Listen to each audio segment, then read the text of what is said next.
बात करें final accounts की, तो इसमें जो जैसा नाम है फाइनल अकाउंट्स, यानी कि कहीं ना कहीं अकाउंट्स जो है अपने फाइनल स्टेज में होगा। तो हम लोग फाइनल अकाउंट्स की बात कर रहे हैं, तो फाइनल स्टेज की बात यहाँ पर हो रही होगी। कल के सेशन में हम लोगों ने देखा था कि फाइनल अकाउंट्स के अंतर्गत तीन चीजें आती हैं। एक है ट्रेडिंग अकाउंट, दूसरा प्रॉफिट एंड लॉस अकाउंट और तीसरा बैलेंस शीट। ठीक है, ये तीन चीजें हमारी फाइनल अकाउंट्स के श्रेणी के अंतर्गत आती हैं। तो एक शॉर्ट में मैं बता दूं, मेरा नाम डीपी गुप्ता है, एमबीए फाइनेंस मेरी क्वालिफिकेशन है। इसके अलावा आप सामने स्क्रीन पे देख सकते हैं मेरी टीचिंग एक्सपीरियंस में जो एक्सपर्टीज है मेरे विषयों की, वो देख सकते हैं। गवर्नमेंट सेक्टर में भी मेरा एक्सपीरियंस रहा है। चलिए बेहतर करते हैं कोशिश। ये मेरा कॉन्टैक्ट इन्फो है। आप प्लस कोर्स में एनरोल होना चाह रहे हैं, प्लस कोर्सेज में सब्सक्रिप्शन के लिए आप मेरे referral code DINESS28B Dinesh 28B का इस्तेमाल करके 10% डिस्काउंट भी पा सकते हैं।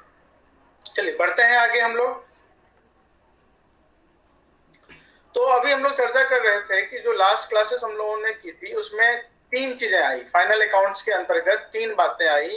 पहला है ट्रेडिंग अकाउंट को बनाना, दूसरा है प्रॉफिट एंड लॉस अकाउंट को बनाना और तीसरा है बैलेंस शीट बनाना। तो इसमें भी दो तरह की बातें आती हैं कि हम लोग दो स्टेटमेंट्स देखते हैं। एक है इनकम स्टेटमेंट। ठीक है, इनकम स्टेटमेंट के अंतर्गत आप क्या क्या देखते हैं? इनकम स्टेटमेंट के अंतर्गत आपका ट्रेडिंग अकाउंट है एवं प्रॉफिट एंड लॉस अकाउंट है।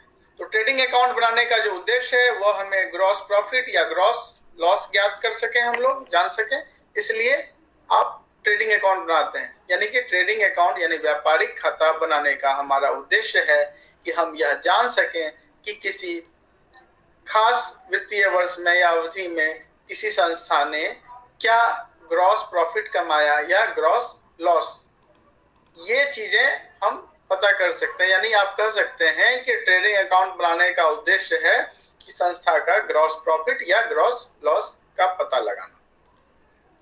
उसी प्रकार जो प्रॉफिट एंड लॉस अकाउंट है, इसको बनाने का जो हमारा उद्देश्य है वह है कि किसी पर्टिकुलर पीरियड में, खास करके यह पीरियड एक वित्तीय वर्ष होता है, ठीक है, इस अवधि में हम उस संस्था की जो नेट प्रॉफिट है, नेट प्रॉफिट या नेट लॉस, ठीक है, ये हम ज्ञात कर सके। किसी भी पर्टिकुलर समय में संस्था का या तो नेट प्रॉफिट होगा या नेट लॉस होगा। ठीक है, यही दो चीजें होंगी। आप ये नहीं समझ सकते, मतलब किसी भी संस्था का दोनों एक साथ नहीं हो सकता। नेट प्रॉफिट और नेट लॉस एक साथ नहीं होगा। या तो संस्था ने नेट प्रॉफिट कमाया है या संस्था नेट लॉस में है, ये दोनों में से कोई एक बात होगी। क्लियर है? अब आते हैं, बात करते हैं बैलेंस शीट की। तो बैलेंस शीट कुछ नहीं है, एक स्टेटमेंट है, ये कोई अकाउंट नहीं है। बहुत लोगों को कंफ्यूजन होती है कि balance sheet is an account. नहीं, बैलेंस शीट अकाउंट नहीं है। बैलेंस शीट एक स्टेटमेंट है जिसमें हम दिखाते हैं कि हमारे संस्था की संपत्तियां कितनी हैं और उसके दायित्व कितने हैं।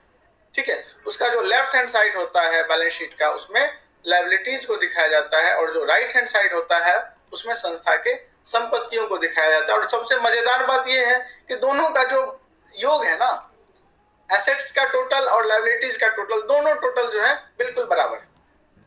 दोनों टोटल में कोई डिफरेंस नहीं होता है। ठीक है, अगर डिफरेंस हो गया तो इट मींस आपने कहीं ना कहीं कुछ गलती की है, क्योंकि सिंपल सा कॉन्सेप्ट है, asset is equal to liability. Asset जो है वो लायबिलिटी के बराबर होगा, इसमें कहीं कोई कंफ्यूजन नहीं होनी चाहिए। या सिंपल सा जो अकाउंटिंग इक्वेशन भी है, asset is equal to capital plus liability. Capital भी एक्चुअल में लायबिलिटी ही होती है संस्था के लिए, क्योंकि यह संस्था के व्यापारी ने लगाया है। ठीक है, तो कैपिटल को भी हम लोग लायबिलिटी के ही तरह समझेंगे। तो जो अकाउंटिंग इक्वेशन है वो क्या है? Asset is equal to capital plus liabilities. बढ़ते हैं, जो ऑब्जेक्टिविटी था हमारा क्या था? संस्था के आर्थिक संसाधनों दायित्वों के बारे में वित्तीय आंकड़े उपलब्ध कराना, ऑपरेटिंग प्रॉफिट या नेट प्रॉफिट की जानकारी हासिल करना, जो फाइनेंशियल स्टेटमेंट्स का उद्देश्य है। इसके अलावा जो स्टेक होल्डर्स हैं उनको पर्याप्त सूचनाएं उपलब्ध कराना, ट्रू एंड फेयर व्यू प्रस्तुत करना, व्यवसाय की आर्थिक स्थिति के बारे में और भावी क्रियाकलापों की, यानी फ्यूचर में जो भी आप एक्टिविटीज करने वाले हैं उनके लिए एक सही रूप से डिसीजन लेने के लिए जो पैरामीटर्स हैं वो तय करना। ये फाइनेंशियल स्टेटमेंट्स के उद्देश्य हैं, जिसको हमने लास्ट क्लासेस में ऑलरेडी चर्चा कर लिया है। आप पिछली क्लासेस को देख सकते हैं। Due to some technical fault some classes थोड़ी देर के लिए जो है हम लोग ऑफ द एयर हो चुके थे।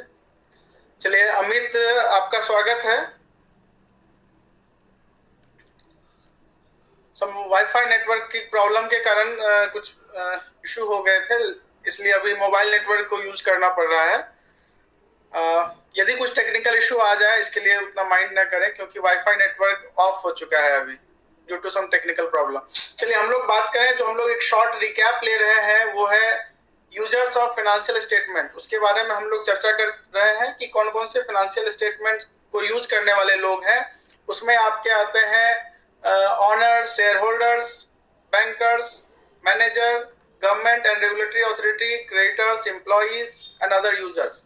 ठीक है चारू, आपका स्वागत है। आप बिल्कुल ठीक है, आप नए स्टूडेंट हैं, बट आपको बड़ा मजा आएगा। हमारी क्लासेस जो रिकॉर्डेड लाइव हैं वो आप जरूर देख लें, क्योंकि एक एक चैप्टर के बारे में, अगर आप 11th या 12th से बिलोंग करते हैं, कॉमर्स फील्ड से हैं, तो एक एक चैप्टर के बारे में बड़ा डिटेल आपको कॉन्सेप्चुअल स्टडीज वहां से प्राप्त हो जाएंगी। अनअकैडमी के प्लेटफॉर्म पे स्पेशल क्लास में यह मेरा 10th क्लास है और इसके बाद मेरी रिव्यू प्लस कोर्स के लिए होगी, तो निश्चित रूप से हम लोग फिर प्लस पे मिलेंगे। ठीक है, ओके, थैंक यू। आप 11th के हैं, आपके लिए बहुत ही बेहतरीन है। तो हम लोग एक क्लोज रिकैप ले रहे हैं। जो लास्ट डे हमारी क्लासेस हुई थी उसी को हम लोग एक क्लोज रिकैप ले रहे हैं कि किस प्रकार से चीजें फाइनल अकाउंट्स में होती हैं, फाइनल अकाउंट्स के यूजर कौन कौन है। ठीक है, तो वो यूजर्स के बारे में हम लोगों ने लास्ट क्लासेस में काफी डिटेल में चर्चा की थी। ओवरऑल प्रोसेस ऑफ अकाउंटिंग यही है जो आपके स्क्रीन पर है।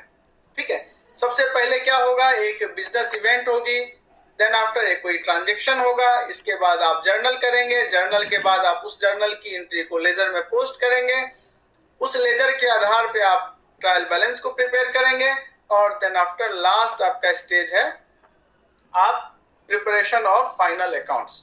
ठीक है, आप फाइनल अकाउंट को प्रिपेयर करेंगे। क्लियर है? तो यही सारी स्टेजेस आपकी आती हैं फाइनल अकाउंट्स के अंतर्गत। ठीक है, बढ़ते हैं। कल हम लोगों ने चर्चा किया था ट्रेडिंग अकाउंट के फॉर्मेट की।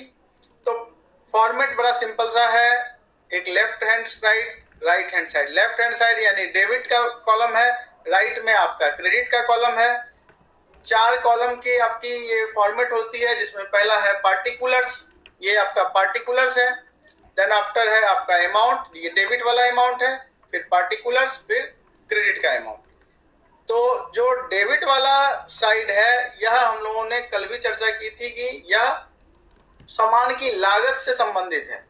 ठीक है, कॉस्ट से संबंधित है कि आपने जो सामान बनाया है उसकी कॉस्ट क्या है, कॉस्टिंग के संबंध में है। सबसे पहले आप ओपनिंग स्टॉक को लिखेंगे, उसके बाद परचेज में से रिटर्न घटा देंगे, फिर वेजेज। अब आप कहेंगे वेजेज, फ्राइट, ये सब क्या है? ये ऐसे खर्चे जो आपको सामान या तो बनाने में लगते हैं या सामान को खरीदने में लगते हैं। सामान खरीद करके आपके दुकान तक पहुंचने में जितने भी खर्चे होते हैं अलग अलग प्रकार के, चाहे वो कैरेज हो, फ्रेट हो, या वेजेज हो, या फैक्ट्री एक्सपेंसेस, कैरेज इनवार्ड, ये सब कैरेज इनवार्ड यानी जिस सामान को आपने इन किया, कब इन होता है? परचेज के टाइम में।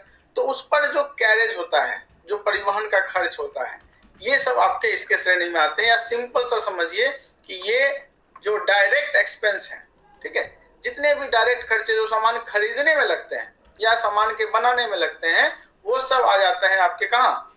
वो सारे के सारे खर्चे आ जाते हैं ट्रेडिंग अकाउंट के डेबिट में। और क्रेडिट में आता है आपका सेल्स, इसके अलावा रिटर्न्स और क्लोजिंग स्टॉक। तो ये सब चीजें आपकी आ जाती हैं कहाँ? ट्रेडिंग के क्रेडिट में। और फाइनल इसका जो आउटपुट होता है वो या तो ग्रॉस लॉस के रूप में होता है या ग्रॉस प्रॉफिट के रूप में होता है। कैसे हम लोग कैलकुलेट करते हैं कल के क्लासेस में हमने देखी थी इसको। अब आगे बढ़ते हैं। आज भी एक क्वेश्चन हम लोग लेंगे ट्रेडिंग अकाउंट की, प्रॉफिट एंड लॉस अकाउंट की और फाइनल अकाउंट की, जो बैलेंस शीट का एक फॉर्मेट लेंगे जिसमें समझने का प्रयास होगा कि किस प्रकार से ये चीजें कंप्लीट होती हैं।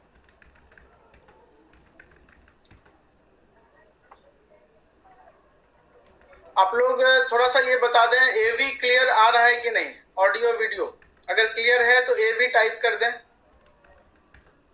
अगर एवी क्लियर आ रहा है तो एवी टाइप कर दें आप, ताकि मुझे ये पता चल जाए कि आप सही रूप से सुन पा रहे हैं। क्योंकि मेरे पास आज नेटवर्क का कुछ इशू है, वाईफाई हमारा ऑफ हो गया है, मोबाइल नेटवर्क से क्लासेस लेनी पड़ रही हैं, इसलिए पूछना जरूरी है कि एवी क्लियर है या नहीं।